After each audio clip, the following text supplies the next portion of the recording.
E menos de nós, e menos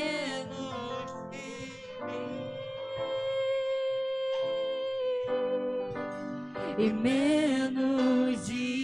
mim, e menos de mim, e menos de mim,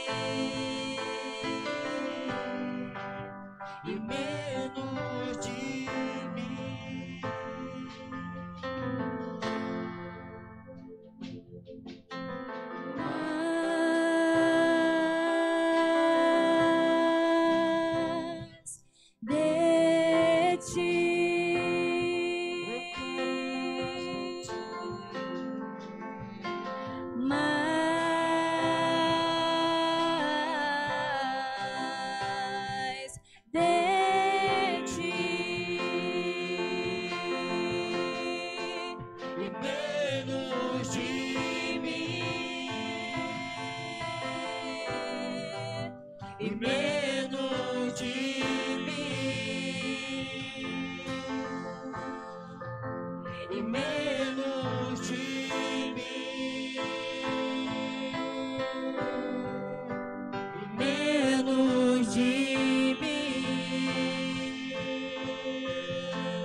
Declare mais uma vez.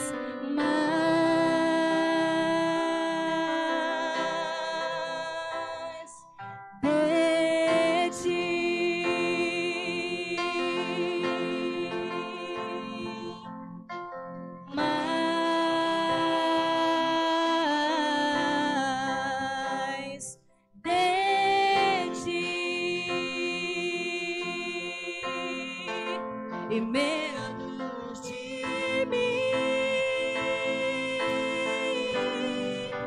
e menos de mim, e menos de mim, e menos de mim.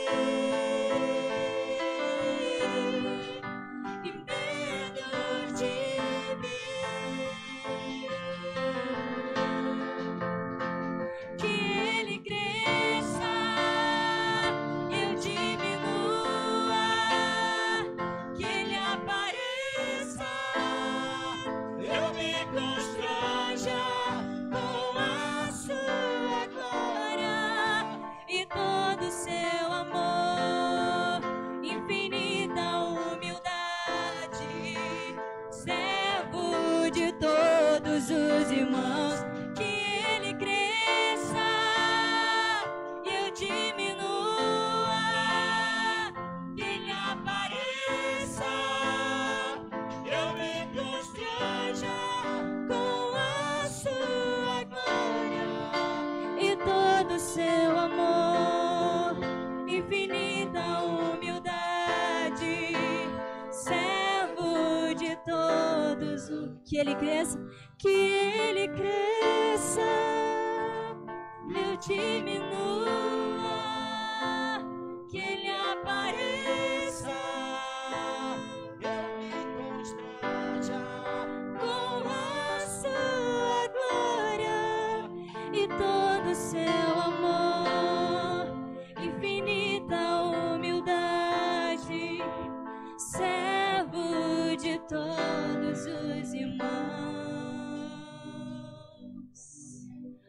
Aleluia, Jesus. Recebe as nossas palmas, recebe os nossos aplausos nessa noite, Deus. Nós não temos nada a te oferecer, meu Pai. Nós só temos o nosso coração, que é totalmente teu, porque tudo que somos e tudo que temos vem de ti. Recebe, Deus, a nossa adoração verdadeira, com o nosso coração sincero, porque é um coração sincero que atrai a tua presença. Recebe, Deus, porque tudo que temos e tudo que somos vem de ti.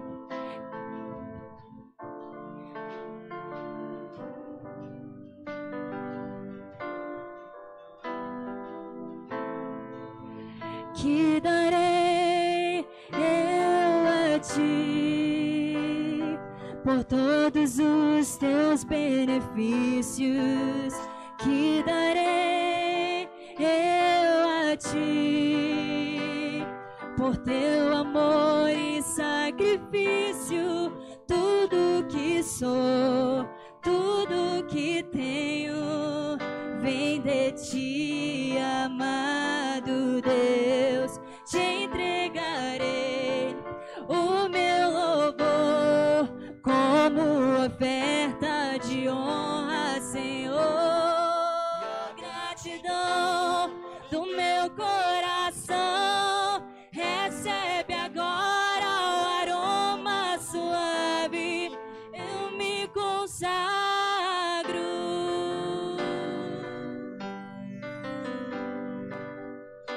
Meu Deus, tua é a honra, tua é a glória, teu é o louvor, teu é o domínio, majestade santa.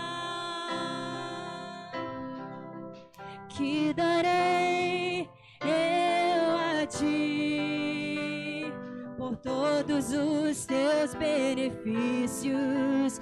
Que darei eu a ti por teu amor e sacrifício. Tudo que sou, tudo que tenho, vem de ti, amado Deus. Te entregarei o meu louvor como oferta de honra, Senhor. E a gratidão do meu coração, recebe agora o aroma suave. E a do meu coração, recebe agora o aroma suave. Eu me consagro.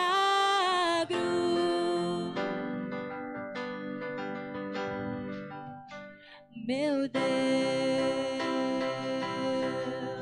tua é a honra,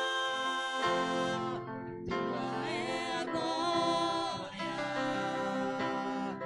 teu é o louvor, teu é o domínio, majestade santa. Tua é a honra, tua é a glória, teu é o louvor, teu é o domínio, majestade santa. Tua é a honra, tua é a glória, tua é a honra, tua é a glória, teu é o louvor, teu é o domínio, majestade santa. A gratidão do meu coração, recebe agora o aroma suave.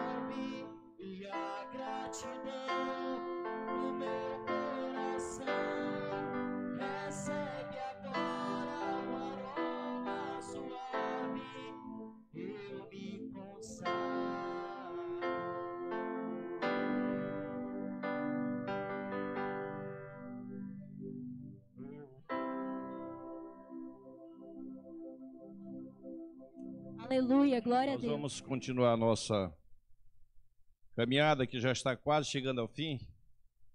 Acredito que, se Deus permitir, na próxima quarta-feira estaremos fechando esse assunto muito rico. E nós demos um passeio na Bíblia, trazendo desde o Gênesis. Na verdade, Gênesis foi apenas a referência do início da referência bíblica, mas quando a gente se reporta a Deus, obrigado.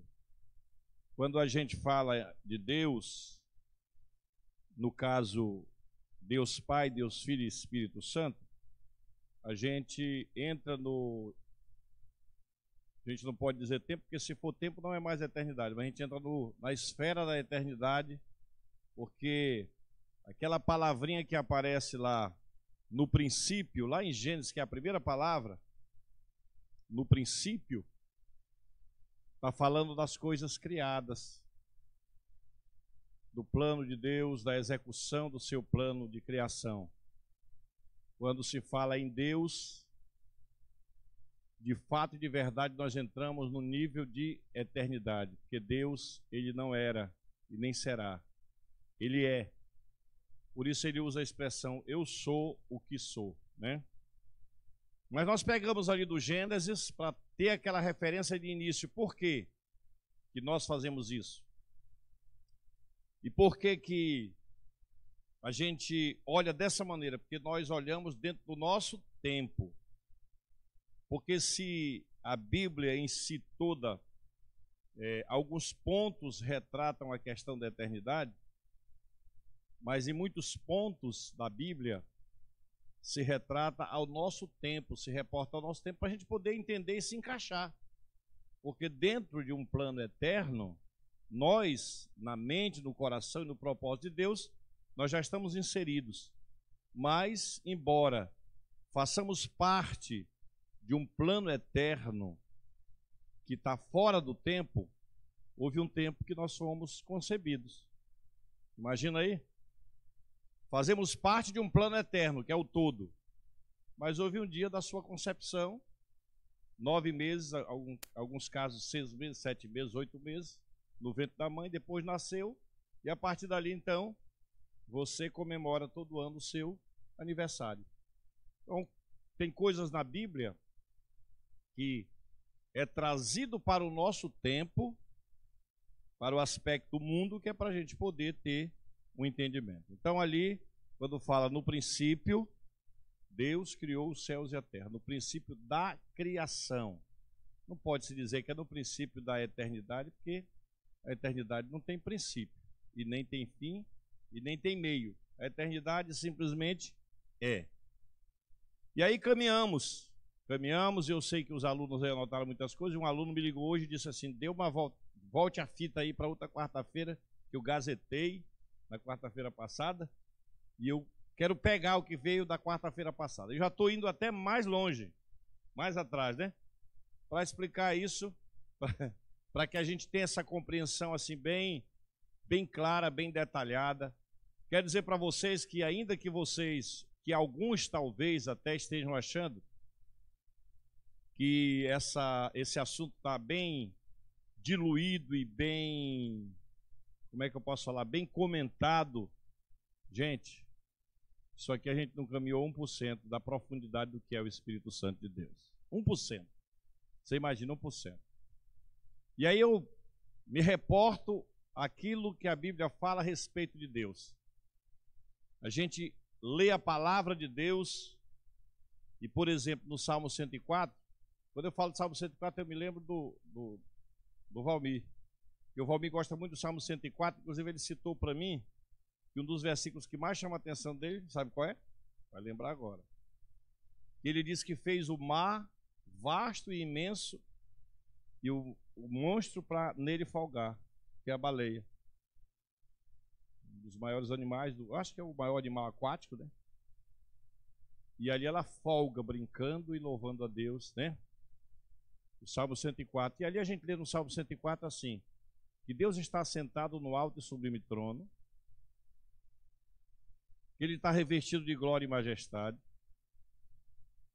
que ele colocou o trono dele dos vigamentos da eternidade, dos céus, sobre as águas do universo, que ele voa nas asas do vento e que faz das nuvens o seu carro. Isso não é extraordinário?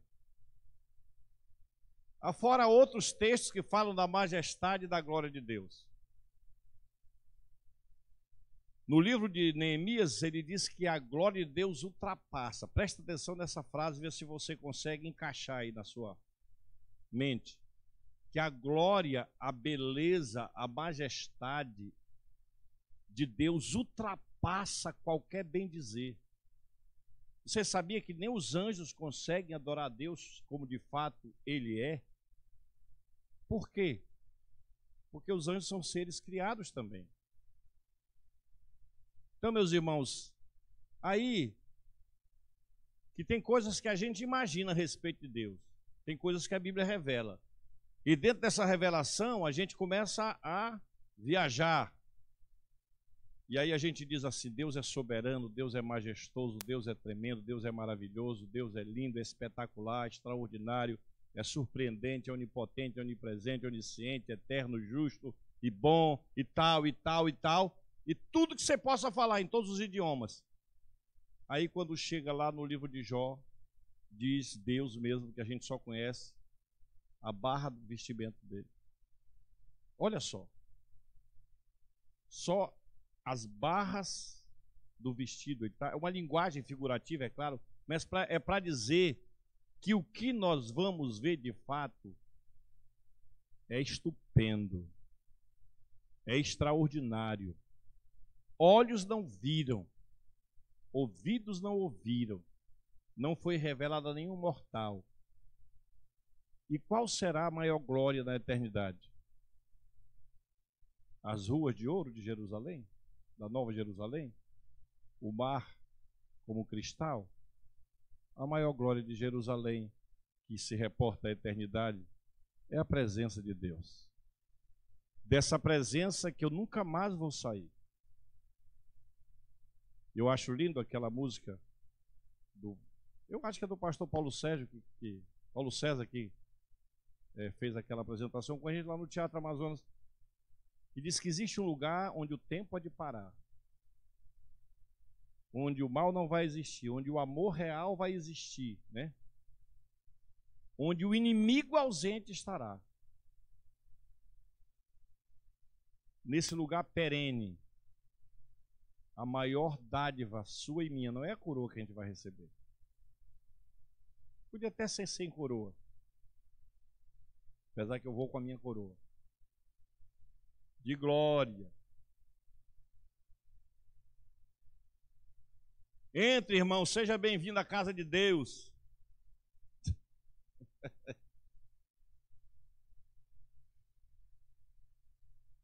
Quando eu penso nisso, meu coração estremece.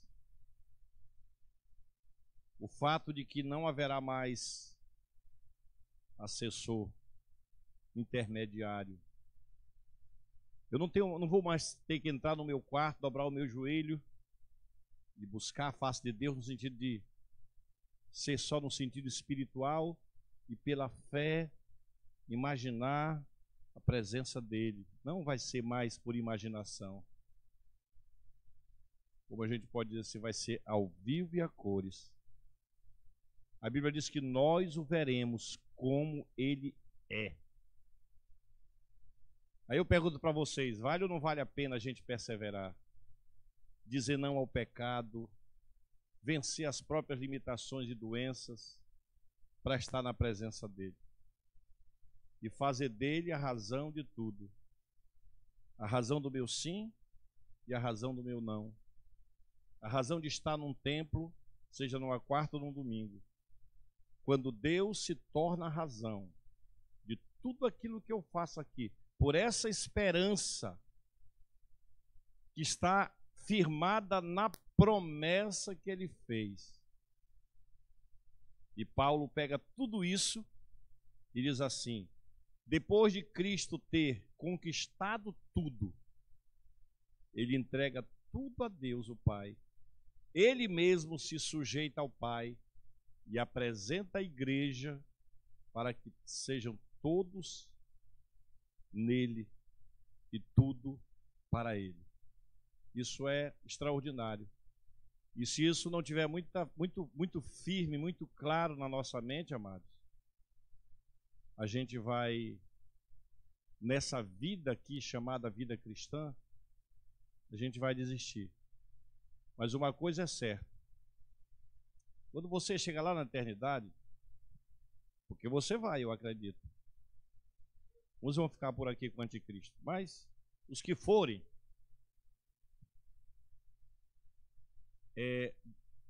a gente não tem como explicar isso que eu vou dizer. E já disseram que eu vou conhecer minha mãe, meu pai, nada disso. Tem 2 textos que falam que não vai haver lembrança de nada daqui. Mas eu vou imaginar que haja, tá? A Bíblia diz que não, eu só vou fazer aqui vou criar aqui uma cena, um cenário. A Bíblia diz que não haverá memória, lembrança das coisas desse primeiro plano aqui. Mas vamos trabalhar a ideia que tenha. Quem aqui, em nome da sua fé, já passou de fato? Presta atenção no que eu vou falar. Você só levanta a mão e diga assim: eu. Você já passou de fato, por causa dessa fé, em tudo que está prometido aqui, uma grande, presta atenção, grande provação. Levanta a mão. Ninguém. Você passou provação. Todo dia a gente passa. Mas grande, como uma fornalha de fogo, por exemplo, quem já enfrentou aqui?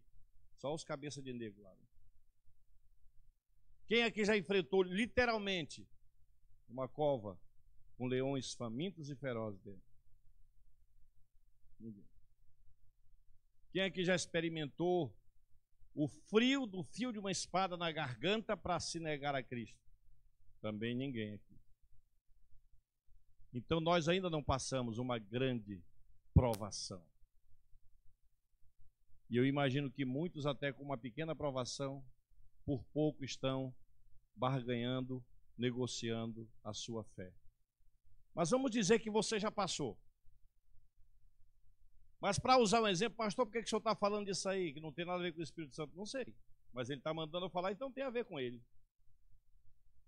Mas vamos dizer que a gente lá pudesse conversar com Sadraque, Mesaque e Abdenego, Ananias, Misael e Azarias, ou com Daniel, ou com Abraão. Sentasse lá na praça da cidade, de frente com a árvore da vida, sem sol, porque não vai precisar, nem de lua, nem de estrela, porque não vai haver noite, e a face de Deus iluminando toda aquela praça. Conversando lá com esses homens que eu falei, você pudesse fazer a seguinte pergunta para eles: Sadraque, valeu a pena? Olha o que nós estamos vivendo aqui, no andar de cima. Repara a glória desse lugar. Vocês iam adorar uma imagem de ouro de 25 metros, mais ou menos, 25 a 26 metros. E lá na hora vocês se negaram. Foram para a fornalha. Já pensou se vocês tivessem morrido ali, virado churrasquinho? Sabe qual seria a resposta dos 3? Eu faria tudo de novo. Pela glória que eu estou vendo e vivendo aqui. Amados, eu preciso carregar dentro de mim essa convicção. E aqueles que não carregam dentro de si mesmo essa convicção, voltam a beber, voltam a roubar, voltam para as drogas, voltam a mentir. Por quê? Porque às vezes assim, será que vale a pena mesmo ser fiel a Deus? Alguém aqui, no momento turbulento, difícil, já fez essa pergunta alguma vez? Pode levantar a mão, eu sei que você já pediu perdão, não é possível. Uma ali corajosa, outro para cá, quem mais os outros? O Rui, quem mais? O resto é tudo sangue. Já assumiu? Deus, será que vale a pena mesmo toda essa peleja? Que resultado eu terei de toda essa aflição que eu estou vivendo em nome do teu reino? O que é que eu vou ganhar negando a mim mesmo, deixando de fazer e viver a minha vontade para viver a tua, passando por escárnio, aflições, privações? Você não passou por nada disso, graças a Deus. Mas se tivesse passado, quantas pessoas jogam a toalha? E por que jogam a toalha? Porque deixam simplesmente de olhar para o autor e consumador da nossa fé, Jesus. Porque se nós mantivermos o olhar firme em Jesus, nada vai anular em nós essa esperança. Vai ser difícil por aqui, para uns um pouco mais, para outros um pouco menos, mas vai ser sempre difícil.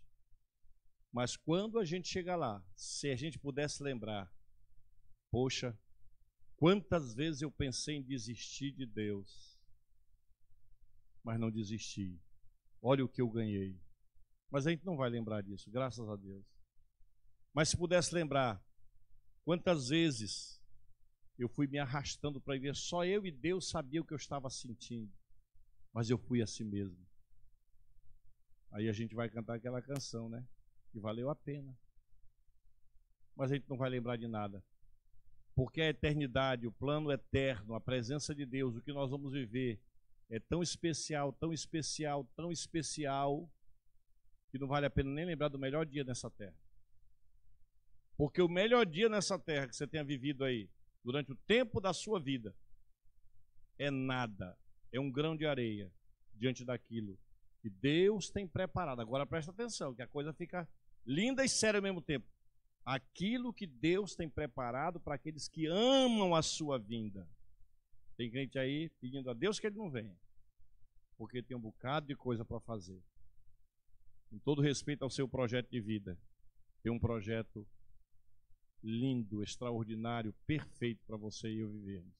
Se der tempo de concluir os outros por aqui, amém. Se não der tempo, eternidade. Então a gente voltou, conversamos sobre isso, caminhamos na Bíblia, agora estamos falando sobre, já fechando praticamente o nosso assunto, falando sobre os dons espirituais e também falando do fruto, um pouquinho do fruto do Espírito na nossa vida. E falamos aqui diferença entre fruto e dom, falamos de vários dons e falamos que o dom é uma habilidade de Deus por meio do Espírito Santo na vida do cristão para exercer seu ministério. Falamos também que Deus confere dons naturais aos homens e que esses dons naturais podem ser usados na casa de Deus, como foi feita uma pergunta, se depois de eu trabalhar muito um dom natural, ele pode se tornar um dom espiritual. A gente falou que não, mas que ele pode ser dedicado para o serviço do reino de Deus. Chegamos depois nos dons ministeriais, que são os 5 que Paulo escreve na carta aos Efésios, né? Quais são? Ainda lembra? Levanta a mão assim comigo, todo mundo. Lavou a mão hoje? Levanta. Se não lavou, levanta. Vai lá. O que são? Vai lá. O primeiro qual é? Segundo? Terceiro? Quarto? Quinto? Segundo, Benihim, como eu falei, interpretação, é claro que isso é uma ilustração que ele dá, é a mão de Deus agindo na terra através desses 5 ministérios. E esses 5 ministérios estão aonde? Onde estão, ou deveriam estar os 5 ministérios? Dentro da igreja. Esses ministérios não devem atuar fora da igreja. Porque repara uma coisa interessante. Antes de ele constituir esses 5, porque quem constituiu esses 5 ministérios foi Jesus.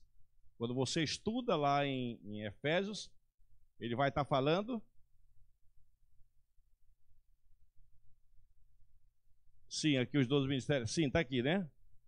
Quando ele está discorrendo esse texto de Efésios, ele está falando de Cristo e ele diz, ele mesmo constituiu constitui o quê? Apóstolos, profetas, evangelistas, pastores e mestres. Mas antes de ele constituir esse grupo, digamos assim, de líderes, ele constitui o que primeiro, gente? A igreja. Onde é que você vai achar esses homens inseridos? Na igreja. Só eles não constituem o corpo de Cristo. Porque o corpo de Cristo é a igreja. Pelo contrário, não é a igreja que faz parte desses ministérios. Vocês estão entendendo? Não é a igreja que faz parte dos apóstolos, profetas, não. São os apóstolos, profetas, evangelistas, pastores e mestres que fazem parte da igreja. Vamos dizer, o corpo é a igreja. E eles têm a sua função. Vamos colocar aí o cérebro. Vamos colocar o coração, os órgãos vitais. Vai falando aí, enfermeira. O que mais? Os rins. O que mais? Pulmão. Pâncreas. Fígado. Estômago. Tudo, né? Então, é o corpo. Por isso, meus irmãos, prestem bem atenção no que eu vou falar aqui. Esses 5 ministérios, ou 5 dons ministeriais que Paulo fala, que Jesus conferiu aos homens, ele funciona dentro da igreja. Um apóstolo precisa ter uma identificação com uma igreja, ele precisa ser membro de uma igreja, não importa se ele é o presidente daquela igreja, mas ele é membro antes de ser presidente. Até hoje eu estou como presidente dessa igreja. Mas se de repente mudar, eu continuo sendo membro do corpo de Cristo. Então, o apóstolo, profeta, evangelista, pastor ou mestre, ele precisa se apresentar como membro do corpo de Cristo primeiro. Porque isso ali é um dom ministerial que ele recebeu para edificação de quê? Da própria igreja onde ele está ligado. Ou debaixo da autoridade dessa igreja sair para uma missão. Por isso que é importante quando você vai fazer algum trabalho, você está debaixo da autorização e da bênção da igreja onde você serve a Cristo. Deixa eu falar uma coisa para você. Deus não faz troca de valores e inversão de valores, não. Ele constitui a igreja, que é, digamos assim, o corpo, que é não, digamos não, é o corpo de Cristo. Ele é a cabeça e é através da igreja que são enviados esses homens. O livro de Atos diz que na igreja da Antioquia existiam apóstolos, profetas, mestres e tal, mas eles não saíam para nenhuma missão se não estivesse debaixo da cobertura da igreja. Com imposição de mãos, eles eram enviados. Porque a missão, no geral, ela não foi dada a esses homens. A missão, ela foi dada à igreja. Agora, como corpo que recebe essa missão, cada um, como membro desse corpo, vai fazer o seu trabalho.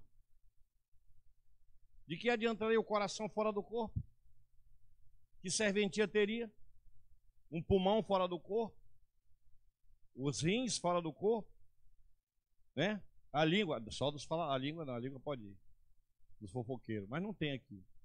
Então vejam que isso é interessante, porque talvez você já tenha encontrado alguém por aí que diz assim, não, eu não tenho igreja nenhuma, está errado. E outra coisa, está claro na palavra que Jesus vem buscar a igreja. E se eu não faço parte da igreja, eu estou fora dessa leva, porque ele vem buscar a igreja, o texto é muito claro.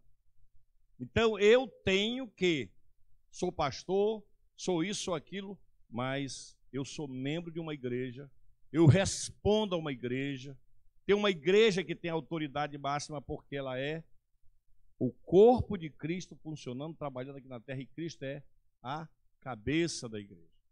Então nós vemos aí que esses dons ministeriais para a edificação da igreja, e naturalmente não apenas para a edificação, mas para a liderança da igreja também. A gente não olha para a igreja como empresa, mas se você olhar e fizer um paralelo, você coloca uma empresa e coloca uma igreja. Como é que funciona uma empresa? Vamos trazer lá de cima. Como é que vem? Primeiro o quê? O diretor é o quê? É presidente. Presidente, vem o quê? Diretor em alguns casos. O que mais? É isso aí que vocês estão falando, que eu não estou entendendo nada, mas é. O que mais? Pronto, é isso aí. Na igreja a mesma coisa. Tem a liderança maior, estou falando da igreja local. Ministério Cristão da Família, Assembleia de Deus, presbiteriano e tal. No sentido espiritual, o chefão é Jesus Cristo. Mas ele delegou autoridade a esses homens que receberam esses dons ministeriais. Que foi o caso de Pedro, que foi o caso de Tiago, dos discípulos que se tornaram apóstolos, outros ficaram pastoreando a igreja local, outros eram profetas como Ágabo, que aparece de repente num flash no livro de Atos, aparece Ágabo, Apolo, e por aí vai. Vocês estão entendendo, amados? Então é o seguinte, pastor, eu acho bonito quando alguém demonstra humildade, porque a Bíblia diz uma coisa muito interessante no livro de Tiago. Aquilo ali é assim muito profundo e ele diz que toda sabedoria, presta atenção, toda sabedoria que promove divisão é maligna, satânica e diabólica. Sabe aquela pessoa que está dentro da igreja que ele quer fazer as coisas do reino, mas ele quer fazer do jeito dele? Não, se não for do meu jeito, eu não coopero. Está fora. Não, se não for assim, nem contem comigo, está fora. Tudo que causa divisão procede do maligno. E eu acho lindo quando o irmão chega comigo e diz, pastor, eu tenho um comércio, isso de vez em quando acontece. Eu gostaria de distribuir essas literaturas lá para os meus clientes. O senhor pode orar comigo, abençoar o trabalho que eu vou fazer e também me dar o carimbo da igreja para identificar? Gente, que ato lindo de submissão, de entender que ele não é uma ilha, que ele não está isolado, ele está sujeito a uma autoridade local. Aí eu imagino Paulo, olha Barroso, eu imagino Paulo chegando lá, na igreja de Antioquia, aí vai Paulo, vamos ver um outro, Pedro, Silas, que eram considerados colunas da igreja. Se ajoelhavam, e o pastor da igreja de Antioquia chegava lá, impôs as mãos, né? É isso aí. Colocava a mão sobre eles e dizia, vão em nome do Senhor.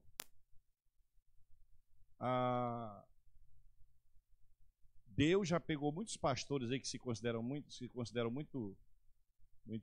de alto nível, ungidão, e já usou, no bom sentido da palavra, tá? Já usou jumenta para repreender. Não, eu vou ouvir a palestra desse menino. Amados,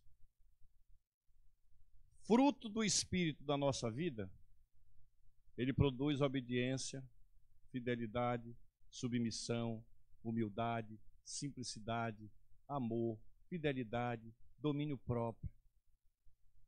E uma das coisas que o cristão precisa aprender é ser submisso. Não é ser subserviente, não. Capaz de ninguém, não é isso não. Mas é aprender a dizer assim. Por exemplo, eu vou colocar, vou colocar aqui uma questão. Eu estou trabalhando numa empresa e eu sou cristão. Mas ali a empresa me contratou para varrer ou para trocar lâmpada. Aí eu digo para o meu chefe que eu não vou porque eu quero ouvir música evangélica, porque eu sou cristão. Aí ele vai dizer para mim que eu não estou na igreja, que lá não é uma igreja, e que ele não contratou cristão, ele contratou um eletricista. Parece que a pessoa está dizendo assim, eu sou muito espiritual, não, é rebelde. Não entendeu nada do que a Bíblia diz. Ele está ali prestando um serviço e está recebendo por isso. Vejam, amados, que a vida cristã é nesses detalhes que a gente vive. Também não fala com ninguém porque ele é santo demais e não consegue conversar com ninguém porque os outros são tudo pecadores. Então, nós precisamos entender, voltando para a questão da igreja, que se tem uma coisa que é organizada e deve andar sempre, como é que eu posso falar assim? em submissão, membros, congregados, líder de ministério, tudo é a igreja de Jesus. Porque é o único organismo ou instituição, como você queira colocar, na terra, que é gerenciado pelo Espírito Santo. Os outros não. Mas a igreja é gerenciada pelo Espírito Santo. E quando eu tenho essa dificuldade de me submeter, de entender os projetos, de fazer aquilo que está sendo determinado, quando eu tenho essa dificuldade, eu preciso repensar minha vida cristã. Se a Bíblia, ou se uma igreja, aliás, está aplicando a Bíblia em toda a sua conduta, até no café da manhã. Café da manhã, vamos lá tomar café. Aí a gente diz assim, o que é que tem o café a ver com tudo isso? Tem, porque na hora que eu vou lá, que eu vou ver que, eu olho para o pessoal assim, tem muita gente, se eu pegar 10 pão de queijo não vai dar, então eu vou pegar só 2. Eu estou pensando no meu irmão. Coisas corriqueiras, meus irmãos. Sabe qual é o problema do crente? É que ele joga tudo para o mundo espiritual, mas ele continua sendo um ser humano. Aí, a gente está naquele momento de ter o cuidado de servir o meu pratinho para a mesa, para não ficar comendo ali em cima do que está servido. Porque é questão de higiene, falando e tudo mais, mas aí o irmão disse que é porque a saliva dele é santa. Aí ele fica lá, porque a saliva dele é santa. Como uma vez, num acampamento, foi separado o balneário das mulheres para um lado, naquela época era na cuia, e foi separado para os homens. O homem não podia passar por lá. E quem estava vigiando lá o banho das mulheres era a saudosa pastora Bernadette. Aí um irmão vai passando, ela diz, puxe já daí que aqui não é... Não, pastora, fique tranquilo. Meus olhos são santos e eu estou em espírito da safadeza, daí para trás. Daí para trás. Então, espiritualiza tudo, né? Não é assim não, gente.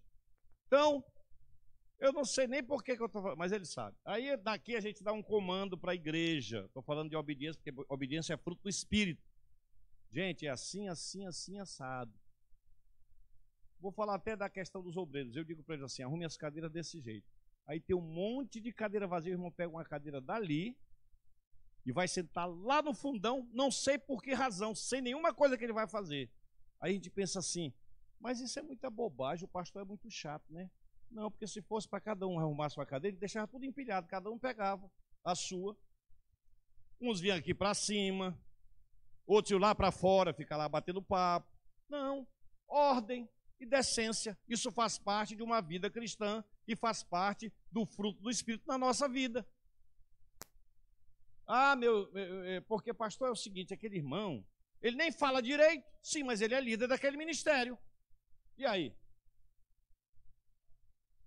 Sim, 20 anos.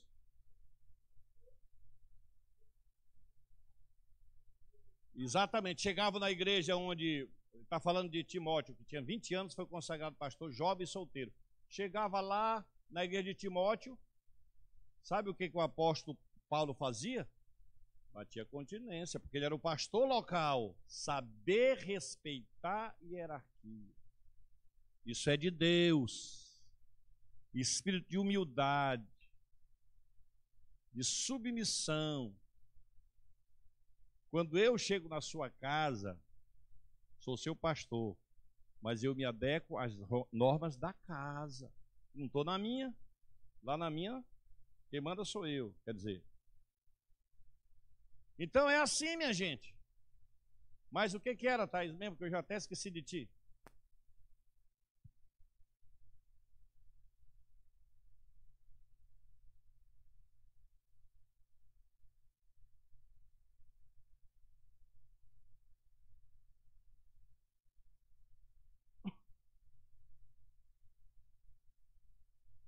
Ela está perguntando se os ministérios... Esses aqui, você está falando? Tá, mas esses aqui, esses 5? Sim, é porque cada um tem uma função específica no reino. Sim, eu acho que faltou essa aula também, gazetou, né? Mas eu falei que o apóstolo tem um campo mais abrangente, o apóstolo consagra outros pastores, ele assiste mais de uma igreja, né, que é o missionário que a gente fala na nossa linguagem de hoje, que não aparece na Bíblia missionário, mas é o apóstolo. Aí tem o profeta, que é aquele que não tem nenhum rebanho, mas é um pregador, e a gente tem muito no Brasil, né? Depois vem quem? O evangelista, que é aquele que usa vários métodos, mas tudo aponta para levar o homem para se converter. Claro que é um pouco diferente, porque o evangelista é aquele que joga semente. Vai lá, planta e tal, e ela brota. Aí o que ele faz? Ele leva para uma igreja. E quem vai cuidar dessa pessoa na igreja é o pastor. E quem vai entrar assim no mérito mais minucioso dos ensinos, formar líderes, formar pastores, dar aula em seminários e faculdades teológicas, isso e aquilo e tal, são os mestres, né? Ok? Mas o objetivo sempre será a edificação da igreja. Primeiro, a salvação dos perdidos, que vem para a igreja, e na igreja ele é edificado. Tudo certo até aí? Oi.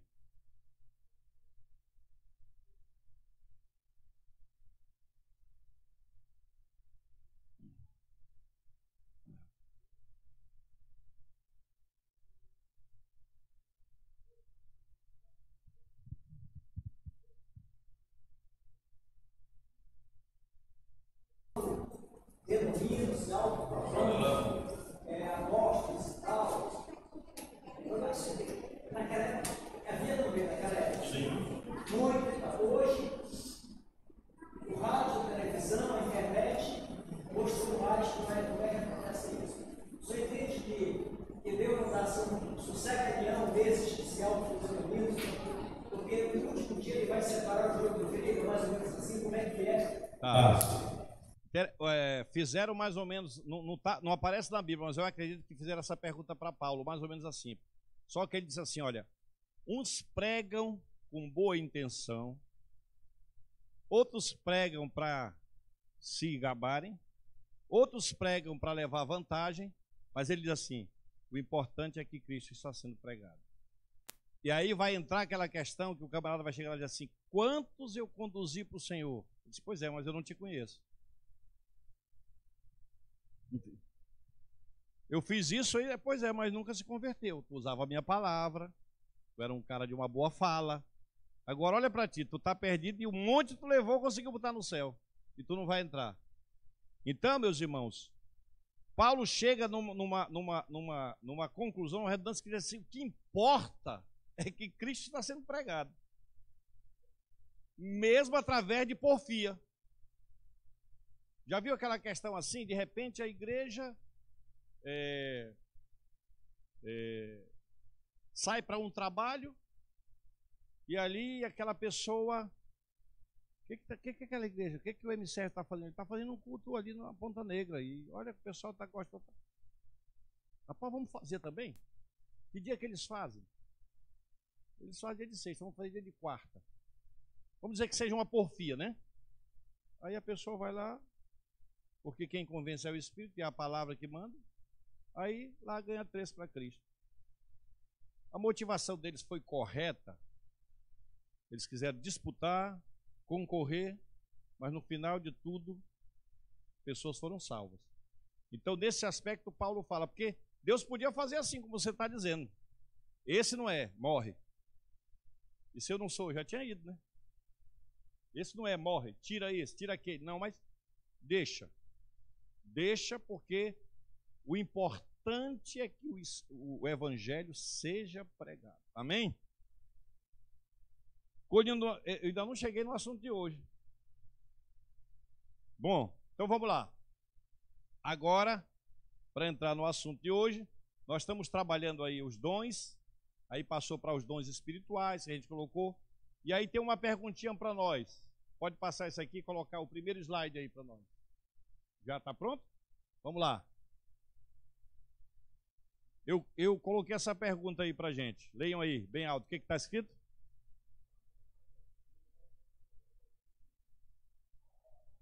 Na sua opinião, sem olhar na Bíblia? Hã? Mas eu coloquei de propósito essa palavra maior, é isso mesmo? Ou a gente diria qual é o mais importante, qual é o que traz maior resultado? Hã? É o da profecia? Tem base bíblica para isso? Olha lá, né? Estão olhando com cola também até eu, né? Ah, é? O que acontece? Por que agora, sinceramente aqui, para nós aqui, vou só falar com esse lado aqui. Primeiro esse lado. Antes de passar por esses estudos, a sua maior vontade aqui, do pessoal aqui, era falar em línguas ou profetizar? Hã? Pois é. Esse lado é a mesma coisa? Porque o cama criou-se um mito que aquele que fala em línguas é mais espiritual, é mais assim com o homem, né? E tudo mais. E Paulo vem e joga tudo isso abaixo. Mas ele diz que o dom de línguas não é importante? É isso que ele fala? Ele refuta o dom de línguas, ele diz: não falem, proíbam, não é de Deus? Nada disso. O que estava acontecendo ali? Voltamos à igreja lá em Corinto, porque estava tendo disputa. Os dons espirituais, vejam bem, a gente sabe que tem dom natural, dom espiritual e dom ministerial, tá? Mas os dons espirituais estavam servindo de porfia, confusão, discórdia, um desprezando o outro, porque o outro era assim, assim e assado. Então Paulo vem e coloca em ordem, tipo dizendo: gente, vocês ficam brigando, porque aquele irmão não fala em língua e você fala. Você sabia que nesse caso, se tiver que escolher, o dom de profecia é mais importante? Por quê, Paulo? Aí ele começa a falar. Vamos ler esse texto? Está aberta a sua Bíblia aí? Muito bem, o que que diz o texto? Vamos ler.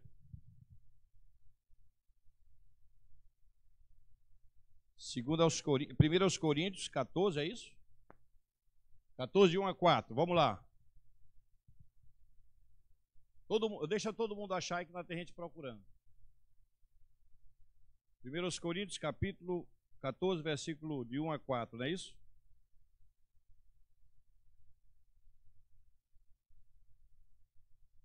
Podemos? Vamos lá. Segui o amor e procurai com zelo os dons espirituais, mas principalmente que profetizeis. Pois quem fala em outra língua não fala a homens, senão a Deus, visto que ninguém o entende, e em espírito fala mistérios.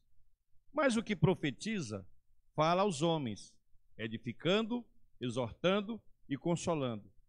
O que fala em outra língua, a si mesmo se edifica, mas o que profetiza, edifica a igreja. Olha só. Então quer dizer que eu não estou podendo ir à igreja, eu não estou podendo pregar, eu não estou podendo profetizar, porque profetizar, nos dias atuais já entendemos que Deus usa aquele método ainda da profecia, de usar alguém, claro, sempre com a palavra como base, mas essa profecia que Paulo está se referindo, e que a gente sabe que o Valmir já estava para se desviar, não era, Valmir? O Valmir já ia se desviar quando ele lembrou que ele é útil no reino. Por quê? Porque a hora que você usa a palavra, e até mesmo só se você lê para alguém a palavra sem nenhuma explicação, você está profetizando. Porque o que é profetizar? É falar as coisas de Deus. Você nunca profetizou na vida? Já. Já leu a palavra para alguém? Então você. Eu lembro da minha mãe, antes de aprender a ler, ela pedia para a gente sentar lá na cabeceira da mesa e ficava lá lendo a palavra para ela. Depois ela aprendeu a ler na Bíblia também. Também só lê a Bíblia. Como era a irmã Nilda também, né? Então, você, quando fala para alguém, ou abrindo a palavra, ou citando um texto da palavra, você está profetizando. Então, o que foi? Vamos entender a cabeça de Paulo quando ele fala isso para a gente aqui. Ele está dizendo: minha gente, se for só para você, lá no seu quarto, ou no momento que a igreja prepara exclusivamente para isso, onde não vamos ter ali pessoas que não conhecem a Deus, que não sabem o que é Espírito Santo, que não sabem o que é dom de línguas, fiquem à vontade, com decência e ordem. Agora, não pense você que ao falar em línguas, você está fazendo alguma coisa de benefício para mim. Eu não sei o que você está dizendo. Você, quando está falando em línguas, você está falando em mistério com Deus. Tanto é que nem você sabe o que está dizendo. Mas o seu espírito, o seu homem interior está conectado com Deus, você está recebendo o quê? Edificação. Então, o que ele quis dizer foi o seguinte, olha, o que é mais proveitoso numa reunião congregacional? A profecia ou o dom de línguas? O que é mais proveitoso? O dom de línguas, que todo mundo vai entender. Eu estou falando há 40 minutos. Se eu estivesse falando em línguas aqui, eu estava sozinho, que você já tinha ido embora. Né? Mas nós estamos falando de forma que vocês estão compreendendo, entendendo que eu estou falando na língua natural. Na língua que vocês conseguem compreender cada palavra que eu estou colocando aqui, seu significado, a sua importância, assim sucessivamente.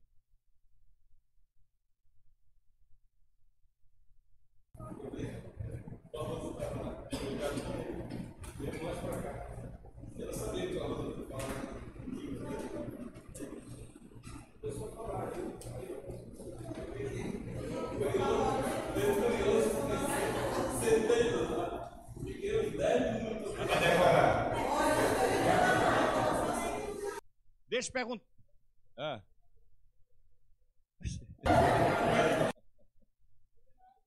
Deixa eu perguntar uma coisa.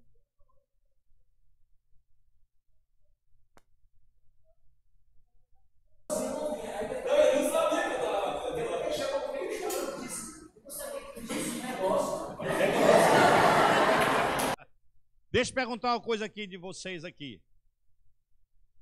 Você, antes de entender melhor essa questão do dom de línguas, em alguma vigília, em algum culto de oração, em algum momento manifestado do Espírito Santo de Deus, que alguém, de repente, você não conhecia, era misterioso para você esse negócio. Pois é, você chegou a se assustar alguma vez? Pode levantar a mão quem teve essa experiência aqui, ó. Pois é. Ah, mas você se assustou porque você não era de Deus, porque você estava com um bicho no couro. Não. É porque é algo estranho para mim. Eu não conheço nada disso. Seria o que ele está dizendo. Esse cuidado que Paulo estava tendo. Porque se transformou cultos em momentos que a gente não entendia uma palavra, porque estava todo mundo falando em línguas. E a impressão que a gente tem é que aquele é o culto mais espiritual. Porque nós criamos esse rótulo. É ou não é?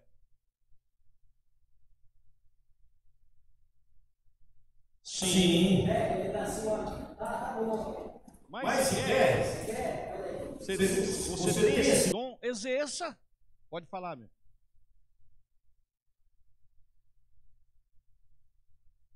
Sim, sim. Mas aí é que ele diz assim, se alguém fala em línguas e quer falar para a igreja, peça o dom da interpretação. Entende? Peça o dom da interpretação. Tipo assim, o Espírito Santo usou você com línguas e era para a igreja, e ele disse para você que era para a igreja aquela palavra, Senhor, me dá a interpretação dessa palavra. Ele vai te dar e você vai lançar para a igreja, mas não em línguas. Porque senão continua sem entender nada. Está entendendo, Luzeni? Também não. Ou alguém para interpretar. Quando Paulo fala tudo isso aqui. Caso seja assim, que tem alguém para interpretar. Porque senão, amados, vai ser aquela coisa que eu saí, que eu entrei, que eu fiquei, que eu fui e não sei de nada do que aconteceu. Porque não foi nada que eu compreendi.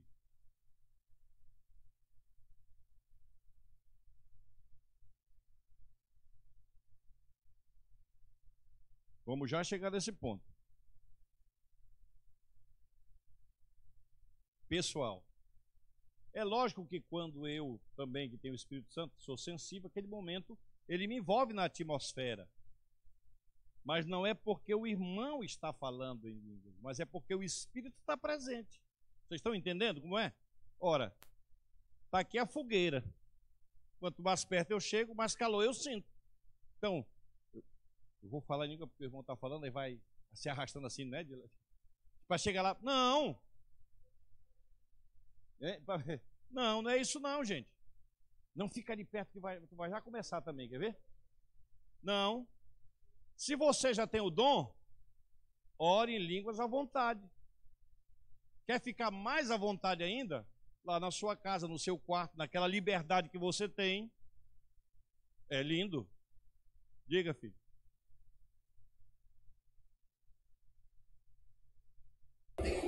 Não, só se ele tiver o dom da interpretação. A interpretação seria uma tradução. Se eu vejo alguém, se eu tenho esse dom, eu vejo alguém orando em línguas, a pessoa pode traduzir isso. Não é tradução, tá? É interpretação. Ele vai dar o sentido daquela fala. Não é tipo assim dizer. Entendeu já, né? Não é traduzir. Vamos traduzir do inglês alguma coisa para o português. Quem é bom disso aí? Hein? Rai. Rai é o pastor daquela igreja, né? Rai é oi. Tá, então tem tradução, não é isso? Agora, para o oi, eu vou dar uma interpretação. É uma saudação que alguém está dando e tal. Então, no caso de línguas, quando existe interpretação, ele vai dizer, gente, Deus está dizendo isso, isso, isso, isso e isso. Entendeu? Ele não vai responder literalmente cada palavra, até porque são línguas espirituais.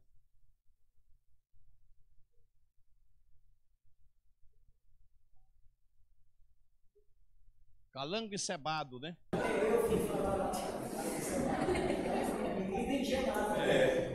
Mesmo ele traduzindo. Traduziu? Foi uma mistura de interpretação e tradução. Ah, sim, entendi.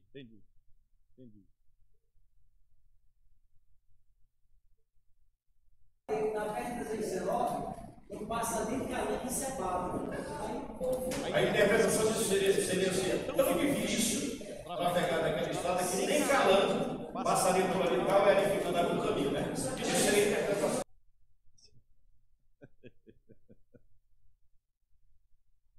Sim.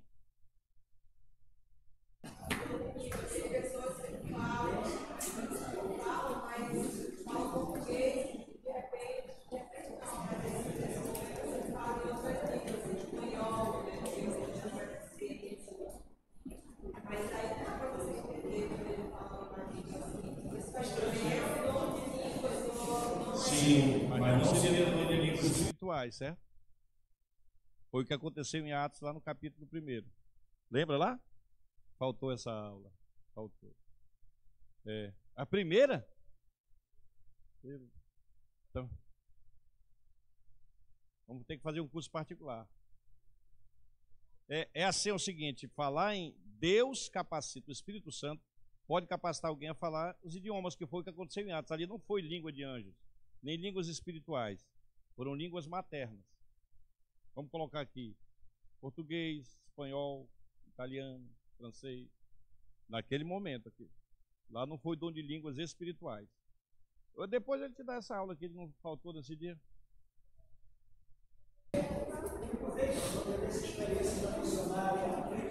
Sim. Britânica é o canal dentro lá. Eu Eu acho que ele está acordado daqui, não está fazendo nada. Está acordado? Amém.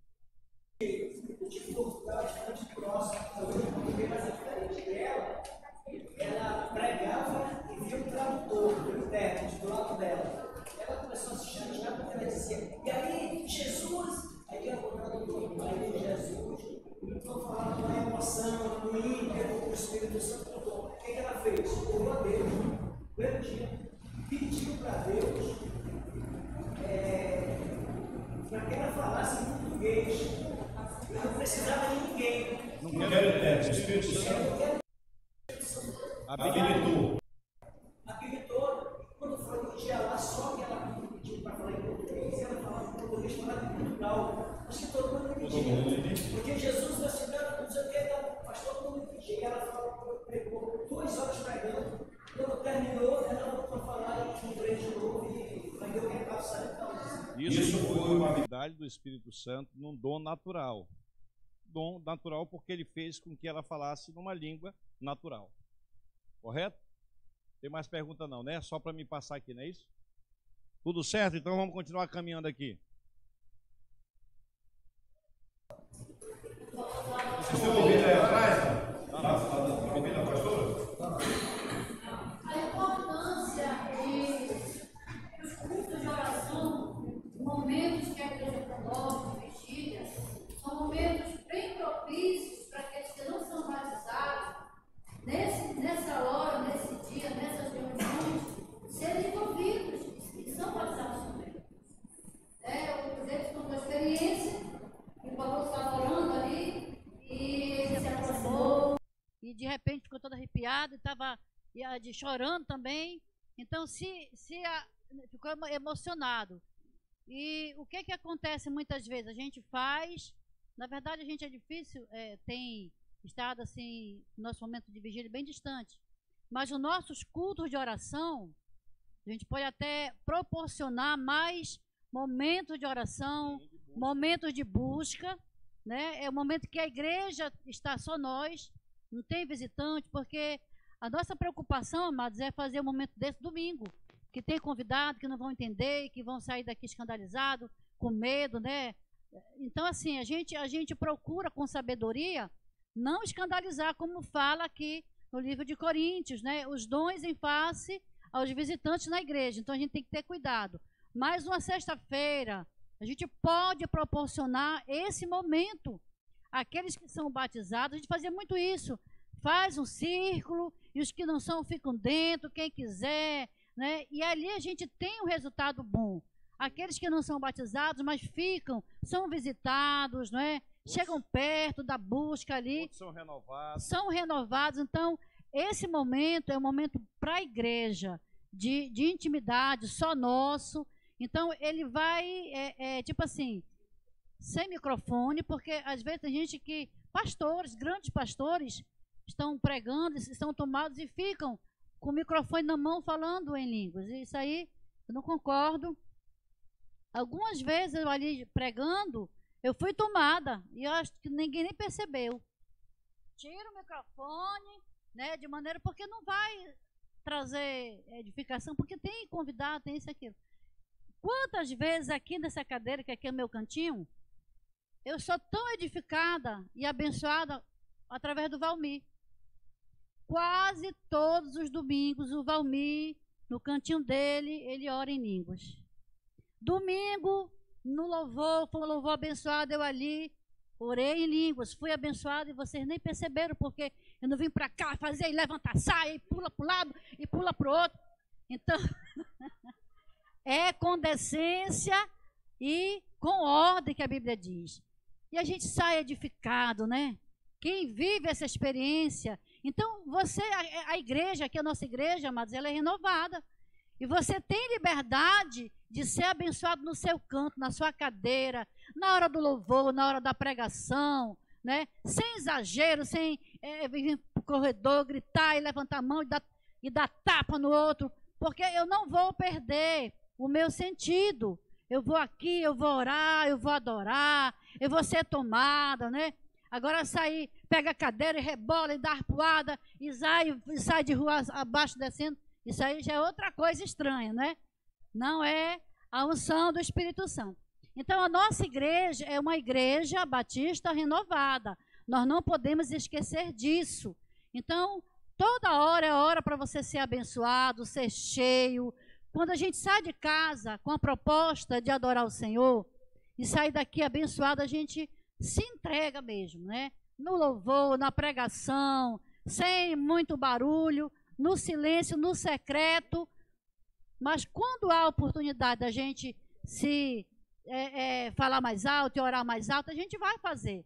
Então, às sextas-feiras, a irmã Arlene com a Arce e a Jaiane, que coordenam, a gente pode fazer esses momentos de busca da igreja. Porque o avivamento está dentro de nós. Às vezes a gente fala tanto em avivamento e acha que avivamento só é grito. Isso não, é ser cheio. E quando eu sou renovado, eu sou cheio do Espírito Santo, o amor de Deus vai estar em mim para alcançar o perdido. Então, a evidência de um crente cheio, renovado, é o amor pelos pecadores. Amém. Obrigado. É isso aí, gente. Então, tudo que a gente está ensinando aqui, respaldado nos ensinamentos de Paulo, não é proibir ninguém de exercer o seu dom espiritual, não é privar você disso, é apenas dizer para você que você tem a liberdade, que você pode, se tem o dom, você fique à vontade, de forma que seja para edificação sua, né? Só isso aqui para a gente fechar hoje, que vai dar 9 horas já. Coloca aí o próximo ponto para a gente. Olha só. Leiam isso aqui comigo e depois você pode anotar, se for o caso, aí na sua anotação, na sua Bíblia, no seu... Vamos lá? No dom de línguas, o crente fala em mistérios com Deus, por meio do Espírito Santo, para sua própria edificação. Está na Bíblia, tá? Eu coloquei isso aí, mas vamos ver o texto. Qual é o texto? 3:4. Vamos lá. O que diz aí? Começando do 3.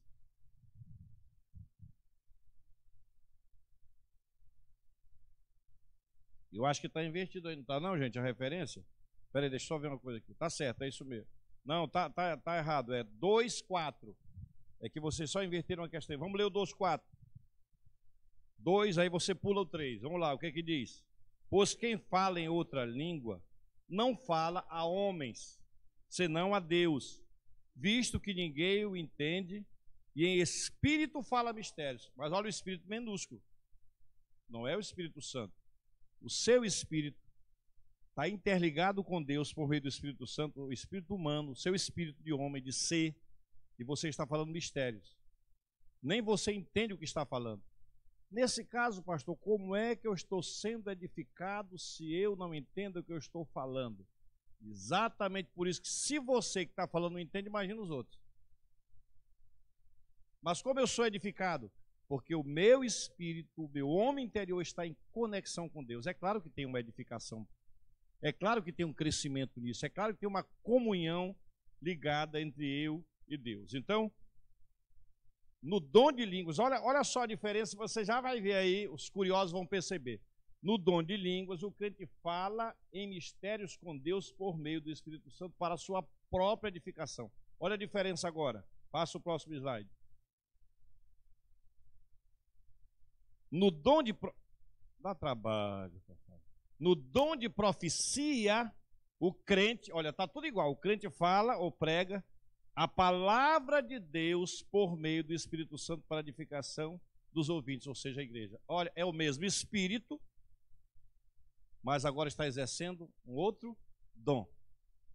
Um dom para a edificação pessoal.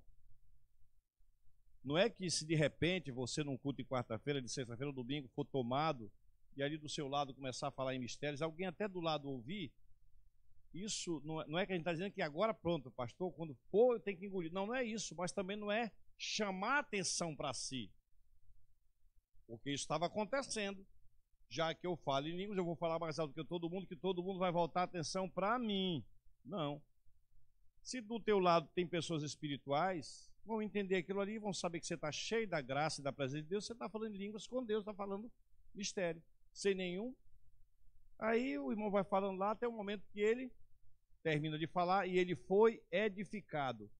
É uma diferença, gente, mas o mesmo Espírito, como diz Paulo, e tudo para edificação. Então, a gente já entendeu que Paulo não quis causar nenhuma polêmica em dizer X ou Y. Ele simplesmente quis dizer, olha gente, vamos organizar a coisa. Em outras palavras, a coisa está muito bagunçada. Vamos fazer o seguinte, o que mais edifica a igreja mesmo? Na verdade, mais não, o que edifica a igreja? O corpo. É a profecia, então vamos exercer a profecia. Mas você quer buscar uma edificação pessoal, um renovo pessoal? Se for o caso, fale em línguas. Estou aqui do meu lado, tem alguém aqui na cadeira, perto na igreja, tá? Vou falar, mas de forma que seja algo que não traga